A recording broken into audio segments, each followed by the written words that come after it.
पत्नी फिर बनी हत्यारन, डायन और कातिल। जी हाँ, ये सनसनीखेज खबर आ रही है कि मेरठ के हस्तिनापुर में करैत के काटने से स्कूल संचालक अतुल पवार की मौत हो गई।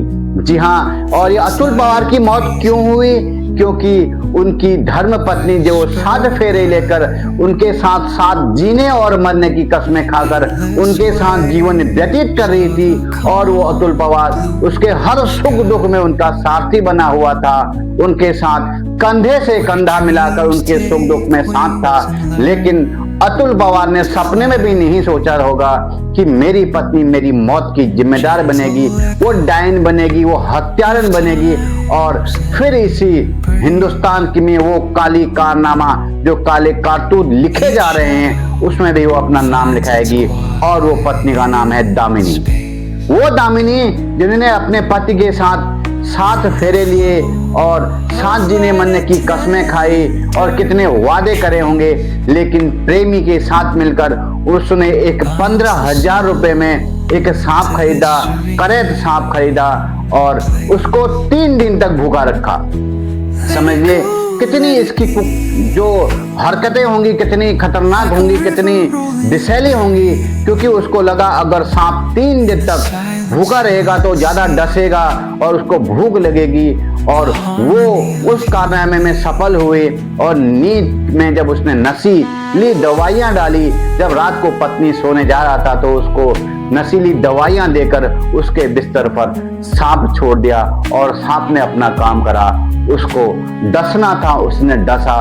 उसको यह ज्ञात नहीं था सांप को कि ये दामिनी का पति है, क्योंकि डंक मारना सांप का जो कार्य है वो उसने करा।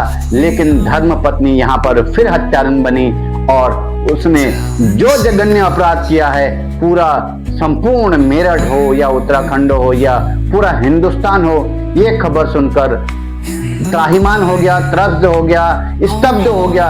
क्योंकि पिछले कुछ समय पहले भी ऐसी घटना आई थी कि एक सांप के काटने से पति की मौत हो गई, जो कि बहुत ज्यादा चर्चा का विषय बना हुआ था, और दामिनी हत्यारन बन गई और अपना नाम फिर से काले अक्षरों में दर्ज करके वो सलाखों के पीछे पहुंच गई है। और ये हत्यारन डायनी जो दामिनी है, वो किस प्रकार से अपनी हरकतों को इल्जाम देती है अपने प्रेमी के साथ मिलकर, वो बहुत ज्यादा दुखदाई है। क्योंकि जिस प्रकार से लगातार है इस समाज में कुरीतियां फैल रही हैं, अपने पांव पसार रही हैं, कानून का डर नहीं है, रिश्ते का डर नहीं है, पति पत्नी होने का मतलब नहीं है, थोड़ा सा लालच में अपने प्रेमी के साथ वो चली जा रही हैं, चाहे वो शादीशुदा हो या बच्चे हों या कुछ नहीं देख रही हैं, प्रेम में या अंधविश्वास में या यूं कहें घमंड में इतना चूर हो जा रही हैं इस चकाचौंध भरी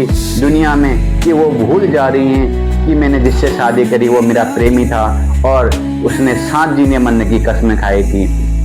दामिनी, क्या कहेंगे आप इस डायन दामिनी के बारे में? जिस प्रकार से इसने अपने पति की जान ली, क्या इसको सजा मिलनी चाहिए?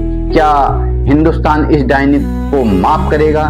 क्या कानून की नजर में ये कुख्यात अपराधी है? क्या इसको सजा होनी चाहिए? जरूर बताना, क्योंकि इस प्रकार के अपराध लगातार समाज में बढ़ रहे हैं, और जिससे हमारा समाज डर रहा है, और जो पत्नी और पति के बीच में पवित्र रिश्ता होता है उसके बीच में ये दरार डाल रही है ऐसी घटनाएं न हो तो कानून ने क्या करना चाहिए, और सरकार को भी संज्ञान में लेने चाहिए ऐसी घटनाओं को। क्यों जिस प्रकार से ये महिलाएं हो या पुरुष हो, एक दूसरे का पति हो पत्नी हो, एक दूसरे का ये मर्डर करके प्रेमी के साथ चली जा रही हैं या प्रेमिका के साथ चली जा रही हैं, ऐसे मामलों में क्या कठोर कानून नहीं बनने चाहिए? जरूर बताना कमेंट बॉक्स में अपनी राय, क्योंकि आपकी एक राय बहुत ज्यादा महत्वपूर्ण होती है।